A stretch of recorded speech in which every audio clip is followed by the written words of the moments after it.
Good evening. Tonight, I'm going to tell you another strange and unusual story of the unexplainable which lies behind the veil.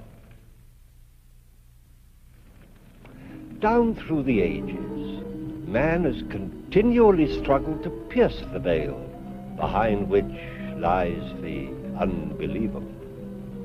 Many things which were completely beyond our comprehension as recently as 100 years ago are readily understood today. Maybe not then assume that happenings for which we have no explanation now will in time be understood by those who follow after us. Our story tonight is again based on an actual account from this dark world which lies beyond our knowledge. Edward Page, like almost everybody else in New York, was not concerned with anything more profound than the ever-present, oppressive summer heat.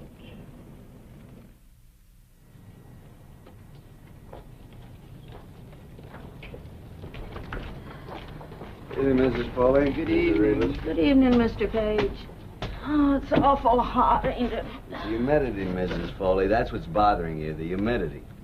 Maybe, but this heat ain't doing me much good either.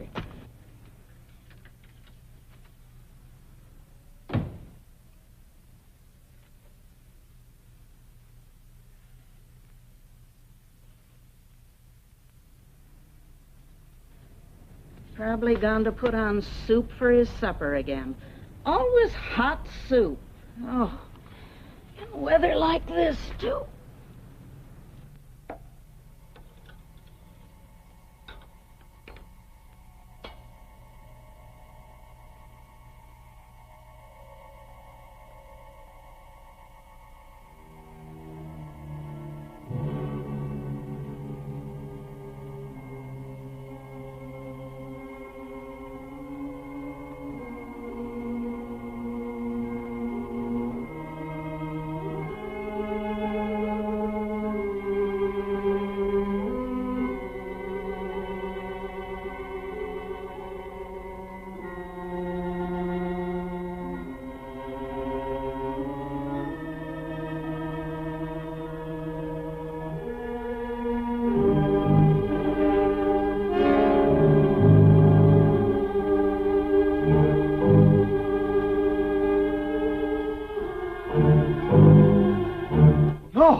Don't do that.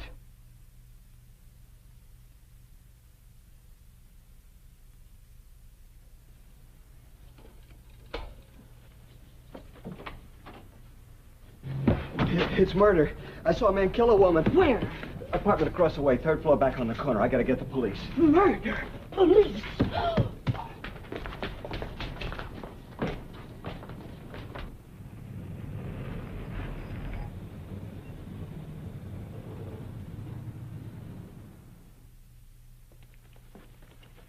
Sure that's the right apartment?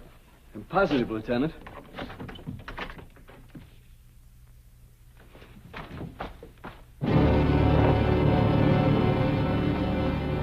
It's empty. The woman, she isn't here. Maybe it's the wrong apartment, huh? No, it's the right one. There's my room right opposite this window. Look around you, Page. There's no body, no sign of a crime. I don't care. It happened. I know I saw it, but I don't know what happened to the furniture. Please, Sergeant, I know I saw it. The woman was blonde. She was brushing her hair. It was very pretty. She fell right over there. The killer was hiding right there. He wore shiny black leather gloves, and he had this flashlight, and he came up behind her, and... I know what you're thinking. You don't want to believe me, but I'm not lying. I know I saw it. Sure, you saw it. But now we gotta figure out what happened. Let's go over to your room. There must be some mistake. There's no mistake. While you're doing all this, the killer's getting away. I can describe him for you exactly. With a description, you could catch him. Charge him with what? Murder and robbery. He robbed her purse and he took the jewelry out of the box. It was right there. Her purse was on the couch. Let's go back to your place, huh? We'll leave the lights on in here so we're sure we get the right apartment.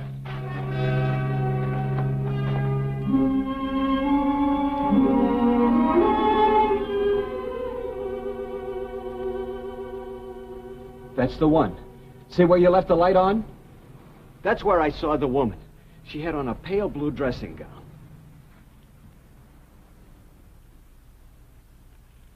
Please, Lieutenant Davis, say you believe me. Say that I really saw what I saw. Mr. Page, it's been a hot day. Now, you were tired, what, with just coming home from work and all? You heard what the janitor at the apartment house said? No blonde. And nobody in that apartment for the past month. It's for rent. I saw it. You didn't eat your dinner. Lots of times I get lightheaded when I'm real hungry. Now, why don't you be a good fellow and sit down and finish your dinner and you'll forget all about it. You'll feel better. We better get back. What about a report? Do we make one up? Yeah, I suppose we'll have to. Just say that it's been a hot day, blame it on the heat. It's not the heat. I saw it. If you won't believe me, I'll find someone who will. Calm down, Mr. Page. What's going on here? What are you doing to Mr. Page? Tell him, Mrs. Foley. Tell him that I saw the murder, that I really saw it. But I didn't see it. Let me go. I got to tell someone about the murder. Find someone who'll believe me. You better come along with us, Mr. Page. We'll talk it over.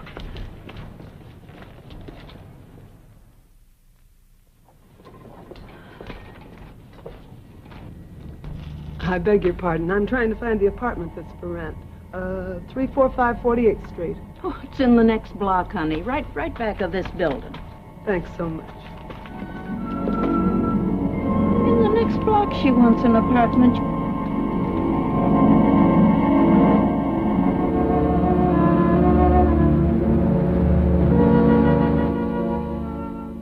Now tell me the whole story, right from the beginning, everything that you can remember.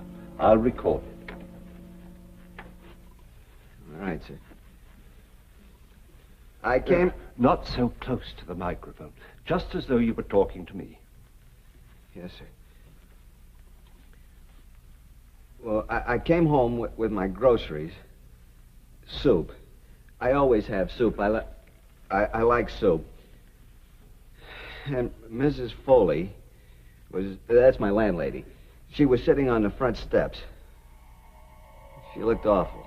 She always does. Well, she complained of the heat. And then I ran out of the room to get the police. That's all? Yes, sir. Thank you. Mr. Page, you have an amazing eye for detail and the most retentive memory. Doctor, when it's murder, you see, you remember. You keep on using the word murder. Now, how do you know the woman was dead? She was hit on the head, that's true, but she might only have been unconscious. She must have been dead. He hit her hard. It was a flashlight. Doctor, when can I get out of here? I'll send you home as soon as possible. What sort of work do you do? Well, I'm just a shipping clerk. But they count on me. I keep track of things. Mr. Wonder, he's my boss, says I have a fine memory, like you said. You can go back to your room now, Mr. Page. And you won't need any more sedation.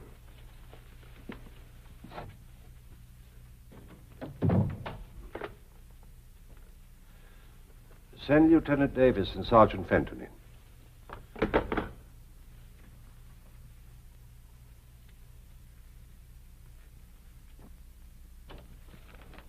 Morning, Doctor. Morning. Lieutenant, Sergeant. Page come out of it yet? I'm afraid Page isn't going to come out of it, as you call it. Well, that's too bad. He's a nice little guy. Nothing for him to come out of. He's as sane as you and I. Wait a minute, Doc. Suppose you speak for yourself. There's no form of dementia that I've ever seen or studied. I'm convinced that Page saw something real. I've been around a long time, Doc. Some guys sit around looking in other people's windows. Well, they see quite a bit. But most of it isn't murder. Page didn't seem like that kind of man. He was worried and scared by what he saw. I don't think he's that kind of man either. Page is an oddball. He doesn't add up. Everything says he's honest. And he tells us a story we can't believe. We'll keep him here a little longer. I'll run some tests on him. I've never seen a case like this before. That's your worry, Doctor. Ours is over. We go on the facts, and there aren't any in this case.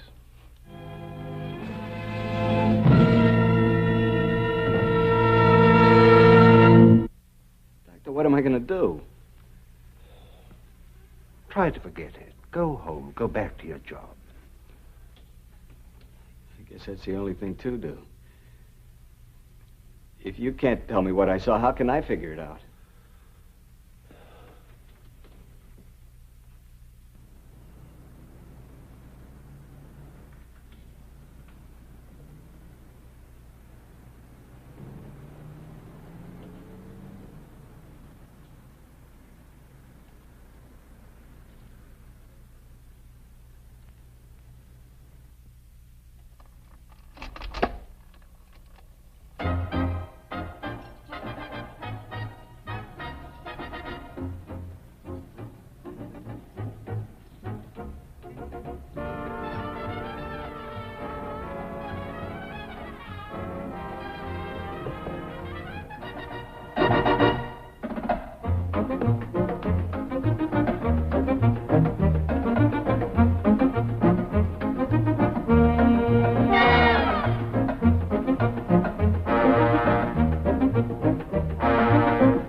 Lieutenant Davis, homicide. Go ahead. Now, what's the address? Would you mind repeating that address, please? What's the apartment number? Hey, we're on our way. What's the matter, Lieutenant? That murder Page told us about just happened. Dr. Mason, please. Blue dressing gown. She was brushing your hair. It's real pretty, too. Fell right there. Well, Dr. Mason, this is Sergeant Fenton. Lieutenant Davis would like to know when Page was released. Oh, I see. He was released over 3 hours ago. I want him picked up fast. 2 African masks over the fireplace.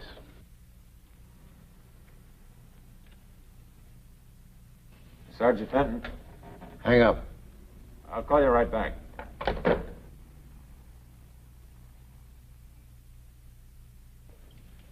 He just came in and turned on the light.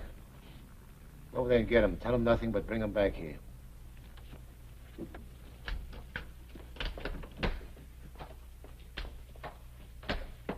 Lieutenant? Hey, Doc. Hot night. Miserable weather. Good looking woman.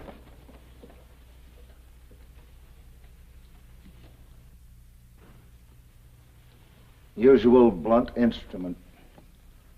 How about a flashlight? Ever hear of a murderer describing his crime to the police before he commits it? Sure thing. Makes a killer a big man. Dare you to catch me kind of thing. I wish this were that simple. The only trouble is he described the furniture in here ahead of time. There was no way he could have seen it. Sound like you need some salt tablets. This heat's murder. Yeah, there's nothing I can do. I'll send the boys up.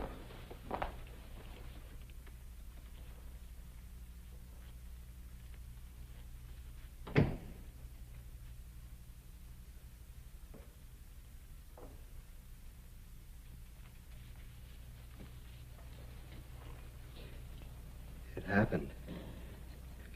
Just like I told you. That's right, Page. Just like you told us. Everything's the way I saw it. You left the hospital 3 hours ago. Did you come right straight here? I walked for quite a while. I just got home. I don't mean that. I meant here, this apartment. Why would I come here? Nobody believed you when you told us the story about the murder. It's upset you, made you mad. You decided you're going to show us. You came home, you saw the apartment was rented, so you came over here and you killed her. No, I didn't come over here. Page, why don't you make things easy for everybody? We both know you can't see a killing, and then suddenly 3 days later it happens. But it did. I described the killer for you. And the killer is you. Quit stalling. Why don't you admit what you did? Tell us what you did with the flashlight and the gloves you used. Lieutenant Davis, these bills, they're for this furniture. From 3 different stores. Sergeant, let's stick to what we're doing. There's no other answer. Page, you killed her. But Page described this furniture before the woman even bought it. And she was in Chicago 3 days ago. She's never been in New York before in her life. How could Page have described her? I'm willing to admit I can't explain how he could describe the furniture or the woman. But I do know how he had a chance to come over here and kill her. But I didn't, Lieutenant. I didn't kill her. If we don't all keep calm around here, I'm the one that's going to wind up in Bellevue. Let's face it, Page. You could have prevented all this. If you guarded the apartment, you might have saved her life. Nevertheless, you're still my #1 suspect. I saw the killer. That means you can find him. I gave you a description. I know I have. But it's not enough. Let's get out of here.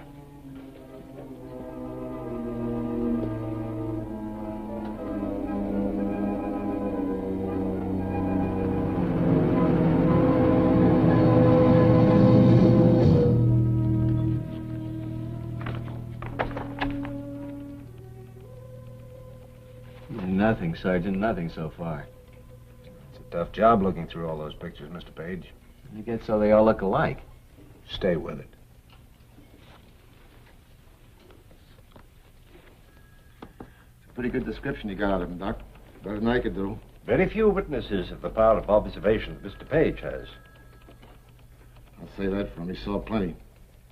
It's still not enough. How about the way the crime was committed, the nature of it? Oh, it's pretty standard. Look for an open door, rap on the head, take the valuables. A dime a dozen. It's the smart ones we nail. The ones that figure out their own clever way to commit a crime.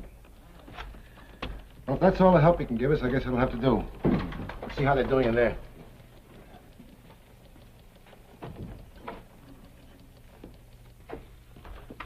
That might be. The face might be the same. I don't know. The nose isn't the same. Up there at the bridge, the killer's nose was flatter. That's Ben Burton. He's out of circulation. He's got 5 years to serve before parole. I don't think it's any use. Of course it's some use. A woman's been murdered here. Let's start all over again. Now, gentlemen, please relax. Now, there's a very good idea. Let's all have a cup of coffee, and perhaps it'll clear our thinking. Now, Mr. Page, you've been most cooperative, but if we could help you to remember just one more thing. All right, Doctor. When you saw him hit her, what did you do? I hollered. No, don't do that. Did he hear you? Well, no, he couldn't hear me because the window was closed and his ear... Wait a minute. His ear, his left ear, it was, what do you call it? Prize fighters have them.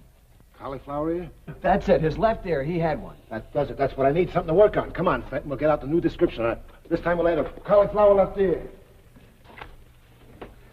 Well, Mr. Page, I think you can go home now. I'd rather not. I couldn't sleep now. Not until the job's finished. I need to talk to that man. It It may be some time before the police can find him. I'll wait a while. It'll be easier. You see, Dr. Mason, you want to know what this is about because you're a psychiatrist. I have to know just to be able to live with myself.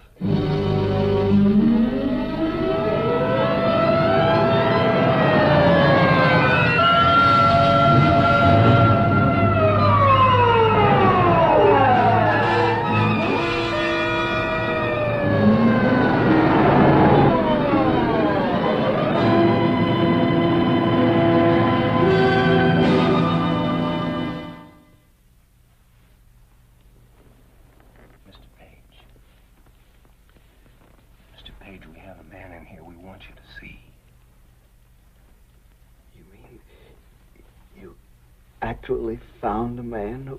He matches your description exactly. Everything is the same. Can we see him? As soon as Lieutenant Davis sends for us, he wants to question him first. We're holding you as a surprise to force him into confessing. You see, actually, we have nothing on him except your testimony. We have to prove that he killed that woman. Yes, of course. When we go in, don't say anything about seeing it before it happened? Don't worry. Like I said, cop, I don't know what you're talking about. Either book me or turn me loose. You won't hang it on me with a witness. You need more than that, and you know it. You'll need the stuff that was stolen and maybe even the weapon the guy used. Yeah, you're right. I need all of that. And you're going to tell me where it is. Okay, so stop talking and show me. Bring on your witness. Let's see what you've got.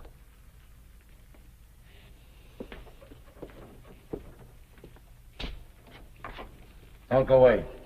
Don't worry. I can't wait to see how this turns out.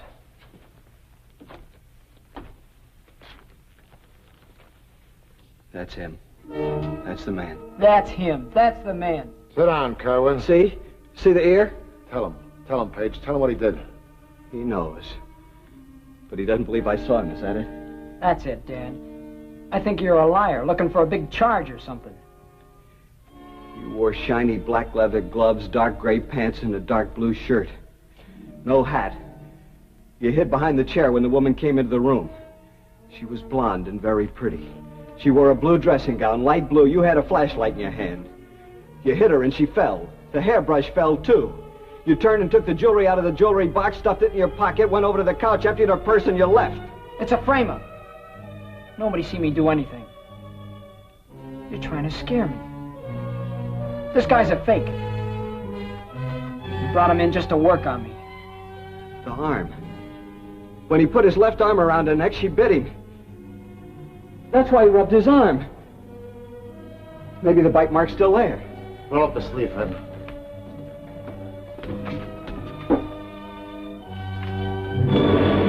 It's there. I know. You didn't mean to kill her. Well, she caught me in the room. I couldn't get out. Take him away, Fenton.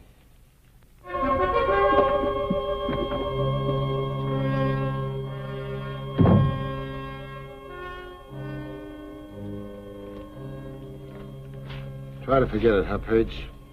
Go back to work and stop thinking about it. Are you going to stop thinking about it, Lieutenant? No, I guess not.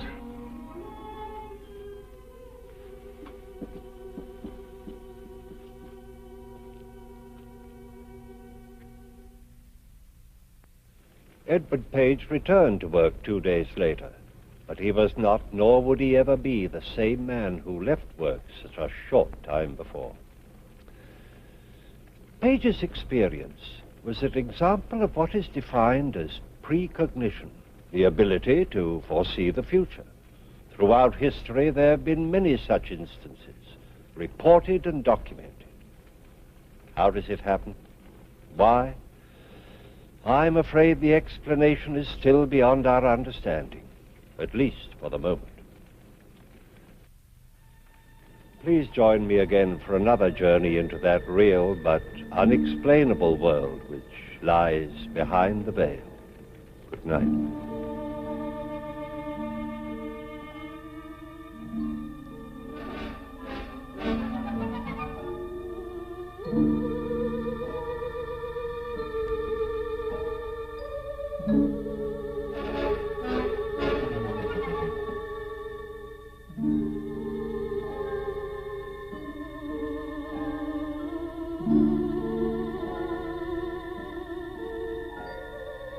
Thank you.